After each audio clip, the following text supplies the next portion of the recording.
шаби 19 июн дар Лондон як микроавтобус тӯдаи раҳгузарҳоро ки аз масҷид берун меомаданд пахш кард. ҳодиса дар минтақаи Финсбери парк рух дода, дар пайи он як нафар кушта ва 10 тани дигар захм бардошт.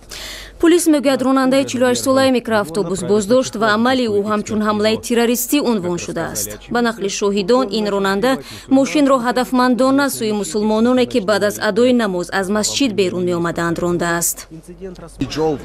ӯ мошинашро дар роҳи пиёдагардон мустақим ба тарафи мусулмонон равона кард ва ҳар касеро ки тавонист зер кард. Ба фикрам як нафар дар ҷои ҳодиса ҷон дод. Дигарон дар вазъи вахим қарор доштанд. Дидам ки 8-9 кас рӯи замин хобида буданд. нахуст вазири Британия ин ҳодисаро таҳаввулоти хатарнок номидааст. ҳамин гуна рӯзи 3 июн як микроавтобуси дигар раҳгузаронро дар пули Лондон нахуст пахш намуда, сипас мусофиронаш бо корд ба мардум ҳуҷум карда буданд. ҳамлагаронро полис дар ҷои ҳодиса аз байн бурда буд. Дар ин ҳамла 8 нафар ҳалок шуд ва 50 нафар осеби ҷисмонӣ диданд.